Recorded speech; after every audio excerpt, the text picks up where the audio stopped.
What's next? This is a question we're all having to ask and answer more frequently. I'm Jenny Blake, your host of the Pivot Podcast and author of Pivot, The Only Move That Matters Is Your Next One. For show notes from this episode, visit pivotmethod.com/podcast. If change is the only constant, then let's get better at it. Here we go. This week's episode is a little different than the usual. It is part of a series that I did at the inaugural Podcast Row held at Stand Up New York with James Altucher and the fantastic Podcast Row team. This was a pilot. It had never been done before. They invited a bunch of business podcasters and guests to come together and do a crazy packed day of interviews. I had back-to-back 30-minute interviews and was wondering how on earth I could possibly meet the guest, dive into the questions, and close out the interview all within 30 minutes. But somehow we made it happen. And then we did that over and over again. I was thrown into these rooms with brand new people that I didn't know much about. I got their bios maybe 1 or 2 days prior. And of course, I had some say in who I was going to interview as well, so I could make sure that they were a fit for this show. I had a total blast. It actually challenged me to think about how can I be even punchier with my questions when I have more time. Hope you enjoy this episode, and I look forward to your feedback. Hello, everybody. I am here at Podcast Row, and there was a last-minute schedule change. So instead of taking this first chunk of the day off, I am interviewing the one, the only, Jim Blake, aka Daddy-O. Daddy-O, welcome to the show. Jenny, thank you so much. It's an honor to be here. It's exciting to be here, and I'm ready to rock. It is so fun having you in New York City. Let me give you a proper introduction. See, I figured I didn't have to prep because I've been prepping my whole life for this interview. All right. My dad is an architect, a painter, a musician. He was the lead singer in a band, Mr. Gasoline, for 30 years. They're on Spotify, some great tracks there that will definitely get stuck in your head. And he's now hails from Washington. Well, he's from Washington. Yes. He's from Seattle. Born in Seattle. Lives there now. And this is the tail end of a visit to New York City. It's been a great visit. It's just been one highlight after another. Before I came here, I had a few ideas about what I was going to do. I'm going to go to a gospel choir. I'm going to go out to the ocean, I'm going to do this and that. And at every one of those events, they so far exceeded my imagination. It just boggled my mind, one event after another. I've been astounded here every day. Every day has been better than the day before. Reminds me of that great Pat Upton song, I love you more today than yesterday. I could say that about New York. See, you always have such a positive attitude. If I ever ask my dad, how are you doing? He'll say, never better. These are the great times. That's the Jim Blake motto. You even wrote a book called The Bliss Engine that's on Kindle. It's on Amazon. Yes. And you talk about two things. Many more than two, but you talk about the bliss diet. The bliss diet. Kind of low-key eating so you free up your creative energies for bliss. Mouth management. Tell us what mouth management is. Mouth management is a concept of being aware, being mindful of every single thing you do with your mouth. What you eat, what you drink, what you say, who you kiss, and how you kiss them. Wow. It affects your life. If you can manage your mouth, you've managed your life. You also talk about managing and navigating bliss, that in fact, and I just read you a quote. I use this great service called Readwise, readwise.io, and they'll send snippets of Kindle highlights like from my Kindle library. I get a newsletter every day with snippets.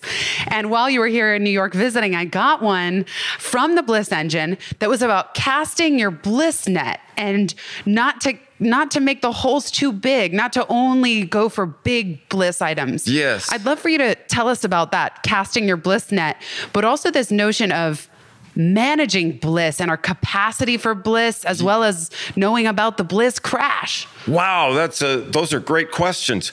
The bliss net, the idea is that every one of us has an idea of what will make us happy, what will make us happier, what will fulfill us. Some people buy a lottery ticket every day at the corner grocery store with the idea that when I win the lottery, I'm going to be happy. Well, that's a net with a very large opening. You need a very, very large event for your net to capture that lottery victory. Whereas if your net has much smaller openings in it, a much finer net, you're going to catch all the little things. On your walk to that grocery store, you might have passed a beautiful rose bush, or seen a wonderful little dog in a yard, or seen a squirrel, or heard a bird sing. And if all those make you feel happy, then you're happy already. You don't have to win the lottery. That's true. You said in the quote, go for the plankton. Yeah, don't just go for the tuna. And that brings up the idea of respect for little things, respect for little ideas. Everything that we value, everything we can see, has a beginning as something invisible or something very, very tiny.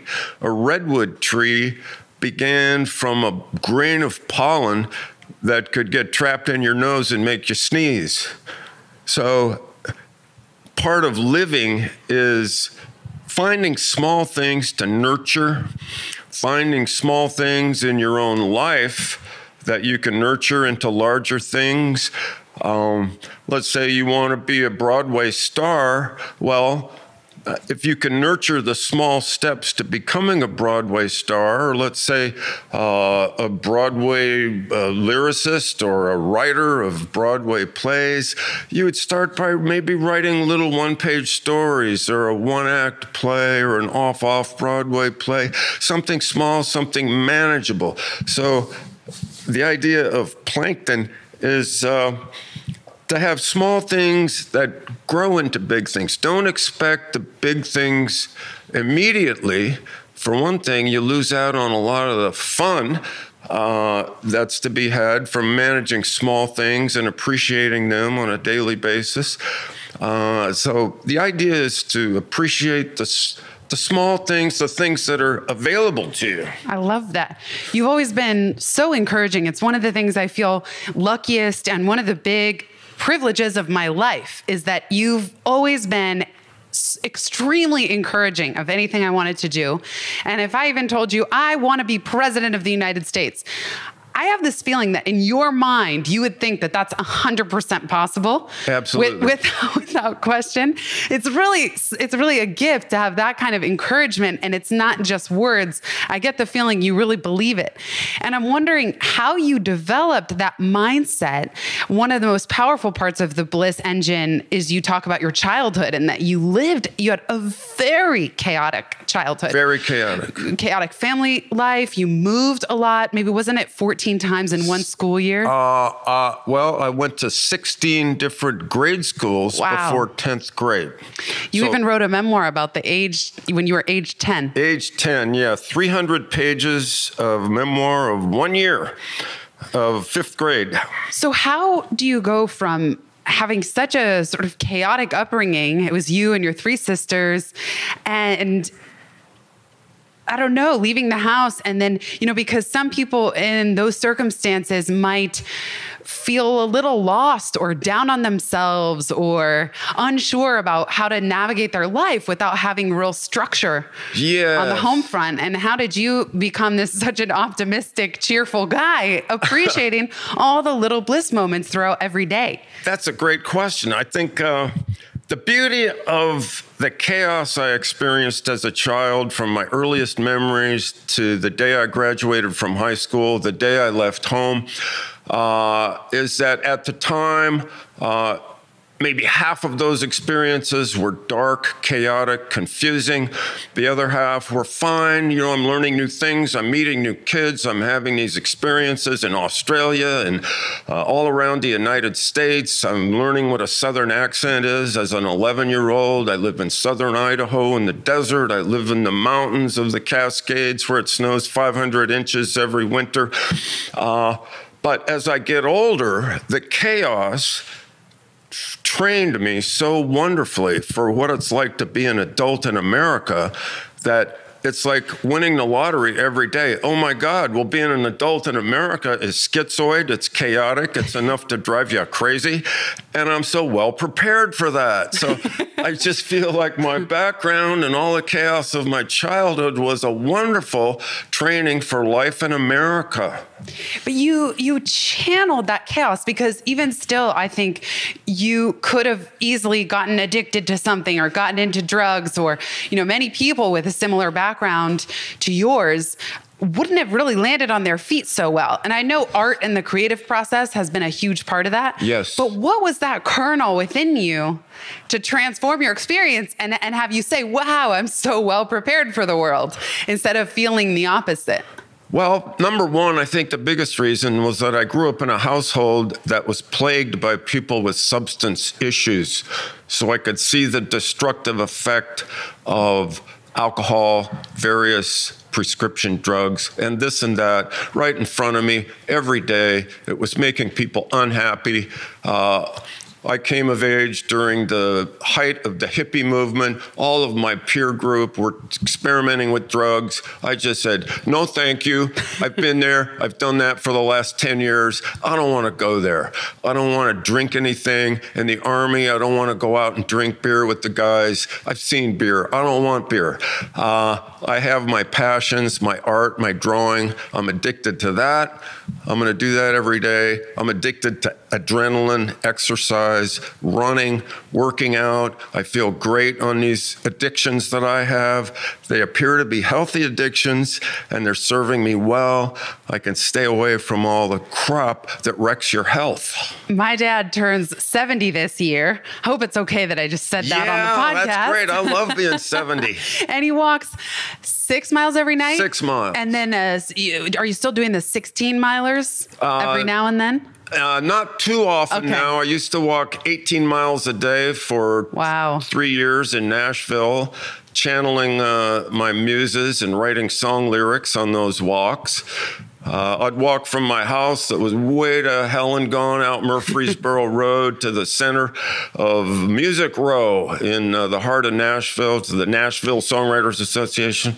So lots of exercise. Talk about a pivot. I thought it was so incredible how when you retired from being an architect, you were living in the Bay Area, as were my brother Tom and I. We were all kind of in the Bay Area, and we spread out. And at some point, you retired from doing residential architecture. Semi-retired. Semi-retired, right? Because you're still doing something now. I love to design a house these days. And what is even the word retirement? But what I'm trying to say is you had such a courageous life pivot that just a few years ago, you packed your bags, had 2 bags and a guitar, and you bought a one-way ticket on a Greyhound bus. And just said, I am going to Nashville. You moved to Nashville to pursue songwriting. Yes, I did. Where did you find the courage to just leave your life behind and get on a one-way Greyhound bus? Well, that's a great question. I have to say that for most Americans, most humans, the motivation was my phone had not rung for a new architecture client for 5 years, and I was tired of waiting. And this was in 2008, right? Around the recession. Well, actually, 2013. Oh, okay, great. The phone stopped ringing during the Bush-Obama Depression. 2008. That's when it stopped. I used to get 25 phone calls a week. I'd sort through them for the 4 interviews I wanted that weekend. And then I'd go to those interviews. At least one of them would turn into a job. That went on for years between these busts of Silicon Valley. So it was many phone calls, lots of opportunity for new jobs. That stopped altogether, 100% dried up. It's like we went from buggy whips to automobiles overnight. And after 5 years of just struggling with this idea that I'm an architect trying to drum up business, I just said, screw it. I have this passion for songwriting. I've recorded 3 albums of original songs. I have a 33-song catalog. I've been dealing with people in Nashville for the last 20 years. I know roughly how the system works. I'm going to go to Nashville and get my songs covered by some A-list country singers. So like 40,000 other fools every year, I took off for Nashville to make money in the songwriting industry. So I bought my ticket and took off for Music City. While teaching yourself guitar every day. I mean, you're so dedicated. It was really cool to see. I think something I really admire is you never stop learning. My dad sent me the other day 100-page, an envelope, a dad pack, P-A-K, of 100 pages on Heidegger, the German philosopher. And Hegel, he'd been wrestling. He wrestles with these greats every day. And you even make a point to read books that you don't necessarily like, but that are part of the canon. Right. I want to be able to say, I've heard the names Husserl, Heidegger, and Hegel. I call them the 3H Club since I was in high school, and I've never read anything by these great godfathers of Western philosophy. So about 2 years ago, I decided to read the magnum opus of each of these major Western philosophers. Started with Husserl. His magnum opus was 400 pages called Ideas. I read it. I was able to read, this is a translation from German into English. I'm reading English at 2.5 to 3 pages a day in an hour. So in an hour, I could read 3 pages. It took me like 4 months to read Husserl. I took 220 pages of notes on Husserl. The beauty of reading these impenetrable philosophy books is that my mind wanders, and then I can write down whatever thoughts I'm thinking as I'm wandering. And then I usually get at least one good Facebook post out of a morning of reading. Your Facebook is great.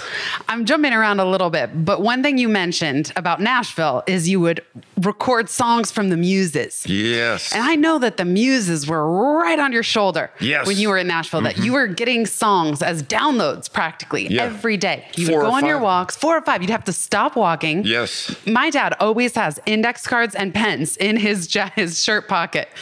You're a true architect. You've always got a note card handy. Yeah. But the Muses were so prominent when you were in Nashville. I find that very interesting. And I'm wondering, even now in Washington, you've spread out across this beautiful house. You have painting and art supplies in every room for different types of art making. How do you build a relationship with your muse, or muses, plural? Yes. What do you do when they're gone? And what do you think are the ingredients that get the Muses to just rain down creativity? That's a great question. That's probably the most important question in all of the arts.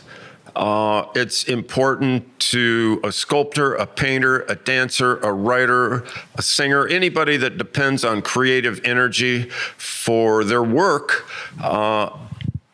must have access to their muse or muses. Do you think we have one or more than one?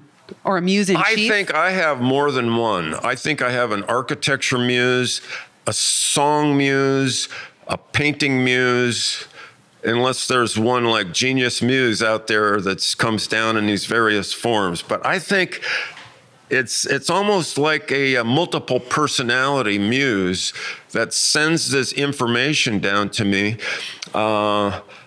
I think having access to that requires having a clear mind, avoiding alcohol. One shot of whiskey or one beer will completely block a muse access to me. One sip of wine, all of a sudden, boom, brain fog. Yes. We're back to mouth management. Mouth management is vital to allowing your muses space on your shoulder. You want them on your shoulder speaking to you, right there at your ear. And then as they're speaking, as I get older, my memory gets shorter, so I have to reach for my pen quicker. I look for a telephone pole quicker to lean against to write down the lyric that popped into my head. When I'm painting, it's a little bit simpler. Another thing about Muses is that if you're working, it opens the door to the muse to visit you. Your muse sees, oh, Jim's working. I'm going to go down and visit. Yes. They love to see you at work. If you're writing a novel, show up in the morning. You can be sitting there rewriting instead of being very creative, and the muse will see that you're at work, and he or she, I think it's a she for me, comes down and starts speaking. So after an hour of rewriting, not very creative, here comes the muse. That middle hour in a 3-hour session is very productive, creative. The muse is speaking, I'm writing, everything's flowing. I'm in a flow state. And then she gets tired after an hour and takes off, and then I rewrite something I wrote the previous day. So an hour of warm-up, an hour of the muse interaction, and then an hour of cleanup, and then I go do something else. I love it. I love how you talked about just going to work, just showing up, and that invites that the muses like seeing you already at work. One thing I really respect about your creative process is you're very prolific. You show up every single day for reading, writing, thinking, painting, songwriting, guitar playing. And my dad has a beautiful portfolio. You can see it at jimblake.co. I'll put this in the show notes. I also really admire your persistence. So I remember we'll have conversations about a painting you're working on, and it gets real hairy. And there are points where you hate the painting. And I don't want to, maybe that's too strong because you love all your it's a good word. Paintings. Yeah. But you have to wrestle with it, and you have to solve it. And there are times where the painting feels like you're ready to rip it in half and throw it away. Yes. And you, more than anyone I know, find a way to push through that feeling that you want to just trash the whole thing. Yes. How do you do that? You know, one key to that is realizing that, number one, the very first of all, a blank canvas is a beautiful thing. Why do anything? It's beautiful just the way it is. My God, it's white, it's square, it's rectangular, there's nothing there. Modern art, white canvas. My Malevich, the white square. It's beautiful. And it opens up your imagination. You can go anywhere on that white square, and it's wonderful. Well, okay, you make a mark on it, and you've ruined it. You've kind of wrecked it. I could think about writers looking at the blank page. Yeah. Like it's beautiful. The cursor's blinking. Yeah. And then they write something and they're like, ugh, I'm the worst. Yeah. Why am I even bothering? Why am I bothering? And then you fill the whole page. Oh my God, this stinks. It's horrible. It's like, what? But here's what every creator must understand is that every artwork that goes beyond banality has an adolescence. It has a period that's most magnificently captured in the Nirvana song Smells Like Teen Spirit, that every work of art is just gonna smell bad and be contagious. What's the word? I'm ugly and contagious, or anyway, it has an adolescence. And you're going to hate it, and it's going to hate itself. And you have to find ways to get it out of the adolescence. There are 90% of people that pick up paints stop before it reaches adolescence. They know how to guide it through a childhood. Everybody loves a child. They're cute, they're sweet, they do nice things. Oh, I love it. And you go to an art fair and maybe 100% of the things you see will be these pretty little children. Oh, they're so cute. I love them. But if you want a more mature art, a deeper art, you've got to first of all have the will to get it into adolescence. In other words, if it's just too sweet and cute, just do something to F it up. That's great. Do something to F it up. And then the other F it up is getting feedback. You really helped take Pivot out of its adolescence. I remember sending my dad very early drafts where it's so embarrassing to send a shitty first draft to anyone, even if they're your own dad. And my dad would always ask, do you want the gloves off treatment or not? And he'll ask this even of his friends. He'll say, well, do you want me to be encouraging? You want me to be nice and tell you this is a cute child of a creative project?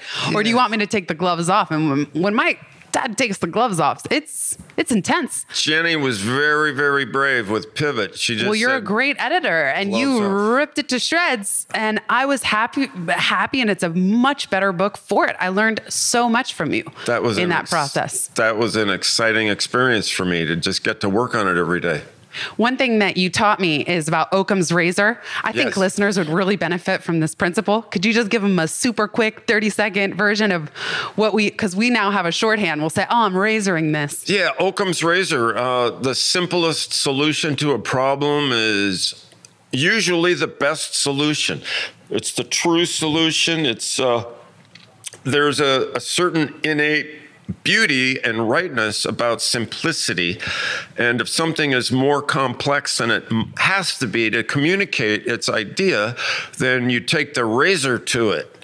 And, Jenny was a wonderful writer, a beautiful thinker, but she just had a little word fuzz here and there, a little fluff. And we went in with Occam's razor on every sentence and just pointed out the fluff. He would take it from 10 words to 5. Any time that I used 2 words instead of 1 or 3 words, I wish I could think of an example off the top of my head, but there were so many cases. It was a gorgeous, beautiful day in Hollywood. Yeah. Well, you don't need gorgeous and beautiful, so pick the best one. Right. And as a result, I went to the store, and you would tell me, consequently, I went to the store, because now I've razored out 3 words. As a result, could become 1 word, consequently. Yeah, the English language is loaded with 3-word phrases that are easily replaced by a better single word. And learning that is a valuable part of writing. To learn it's an expansion of one's vocabulary to learn this new realm of words that summarize these 3-word phrases. Very useful. We could talk about this all day, and we often do. My dad and I used to walk my dog Patches, who died when she was 16. So we had 16 beautiful years. We used to walk her every Sunday for hours, just taking her to the Google campus when no one was around, letting her swim in the fountain. My favorite day of the week. Me too. Read the Sunday paper, discuss. So we could really talk for many hours. Unfortunately, we're starting to wrap up, although we'll just have to do another round. Sure. 2 questions. 1, I love seeing you in New York City. My dad is more active and energized than I am. He stays out later. He goes and meets new people. He walks home. He walked home the other day from the West Village, 10th Street, all the way up to where we live in Harlem, over 100 blocks north. And then he was staggering, and that's just amazing. I'd love to know, what's your favorite thing about New York City? Oh, my very absolute favorite thing is seeing Jenny and her husband, Michael, and talking about art and life. It's just so fun. Absolutely the highlight. I love seeing you and Michael just geek out over all things art and painting and music. It's really special. Jenny's husband, Michael, is a brilliant man, a great painter, an exciting omnivorous mind. He speaks 5 languages. He's got a great sense of humor, creative, superb painter. We talked for a half an hour yesterday about our favorite illustrators of the 1960s. I mean, what son-in-law could do that with this artist father-in-law? That's true. I know. It's really special. Yeah, a real treasure. So that would be the highlight, just the family interactions. As far as outside events, I saw a group called Sing Harlem. Yeah, gospel brunch. Which cafe was that? Well, at Ginny's Supper Club. It's downstairs of the Red Rooster. Downstairs of the Red Rooster. We saw a gospel choir that was dislodged Iggy Pop from my all-time favorite live music of my entire life. I had tears flowing down my face halfway through the first song, and they didn't let up till the show was over. It was truly incredible. Don't miss a chance to see this group in Harlem. They perform every Sunday. Yes, it was so powerful. Wonderful. Another highlight was the Jersey Shore. It was the finest surf I've ever Shout out to Ann, my New York City angel. And what word did we teach you? It's 2 words. Never. Perfect. And that's special to you, Ann, because I know she'll be listening. And I got a chance to meet Frank Sinatra's cousin, Johnny Sinatra, and had a fabulous 1-hour conversation with this 90-year-old former Broadway star. So that was just That's New York for you, that you don't even realize. And the next thing you know, you're meeting Sinatra's cousin in Jersey. Okay, I said I had 2 more questions. So the second one, this is a big birthday year, 70. Oh, yeah. There are so many things I want to know. Like, can you give listeners, what's one nugget of wisdom that you've collected in the last decade that you want to share with listeners? The last decade, that's a great question, and it ties directly into Jenny's book, Pivot. Great product placement. See, that's how you know you have your dad on the podcast. Which is... get your stuff together before you take a great leap. I've heard all my adult life, take a leap, go for it, follow your bliss, follow your happiness, and money will follow. Do it, just do it. Well, I can't use vulgar words here, but bullshit to that.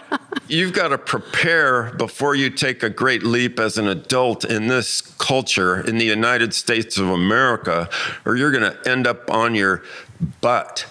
So pilot.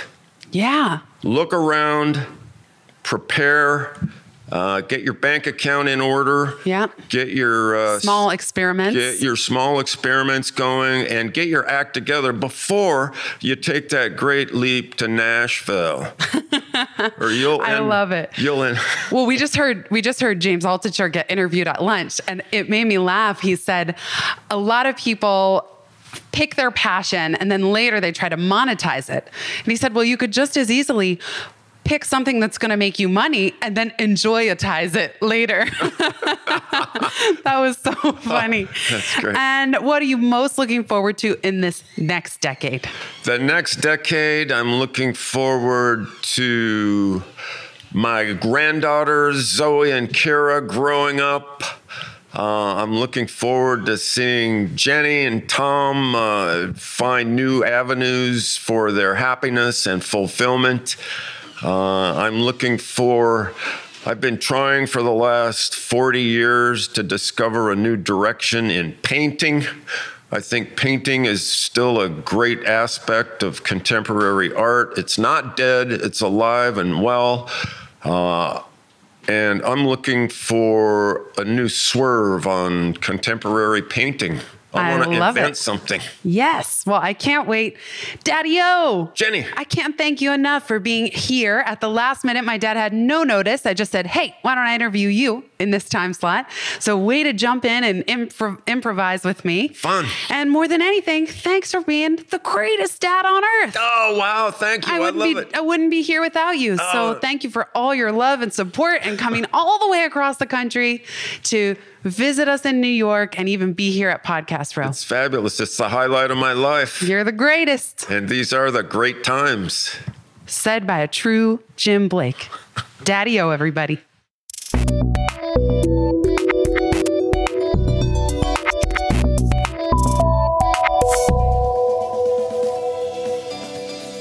Thanks so much for listening to this episode of the Pivot Podcast.